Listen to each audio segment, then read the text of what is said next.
Чечендерден сураптар да эми алымдарга чечендер өтө негизи эле жакын болот, уважать этет, сыйлайт, урматтайт. Устаздарыбыз дагы Чечняга көп барат. Кыргызстандагы устаздар, алымдар, Өзбекстандык Мухаммад Садык, Мухаммад Юсуп устаз дагы чечендер менен анын президенти өтө ынтымакта болгон, өтө мамилеси жакшы болгон. Негизи эле мусулман өлкө экен, мусулман алымын албетте сыйлайт.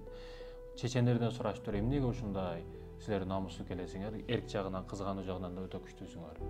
Себеби эмнеде десе, себеби бизди жаштыгыбыздан баштап атасы болсун же чоң атасы болсун, кимиси болбосун, балага өтө катуу турабыз, анан өтө мээримдүү болобуз, көп сүйлөшөбүз жана көбүнчө желкебизде көтөрүп жүрөбүз баланы дейт да. Чындыгында пайгамбарыбыздын ар бир сүннөтүндө пайда бар. Пайгамбарыбыз саллаллаху баланы канчалык жакшы көргөн, Бирөө келип сурайт го, мен мисалы эркекмен чындап, сен эмне үчүн жаш баланы өбөсүң, пайгамбар болуп туруп жаш баланы өбөсүң десе, пайгамбарыбыз эмне дейт? Жүрөгүндө мээримдүүлүктү алып койгон болсо мен эмне кылайын дейт да.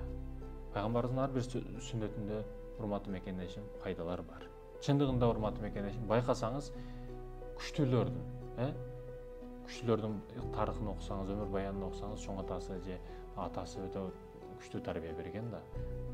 Тизесине отургузуп алып, көлдү каратып, жайлоолорду каратып, болгон окуяларды айтып берип, тарыхый өткөн адамдарды айтып берип, Манастан баштап Семетей Сейтек бардыгын айтып берип, сен атаң мынандай болгон, сен мынандай таза тукумдуу, таза кандуу адамсың, сен мынандай Кыргызстанга кызмат кылышың керек деп, жаштыгынан күчтүү тарбияны берген да.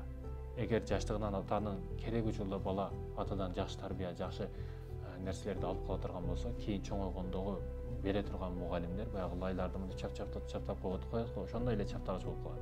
Негизги ок болуп, келип тарбия болуп тие турган нерсе бул не?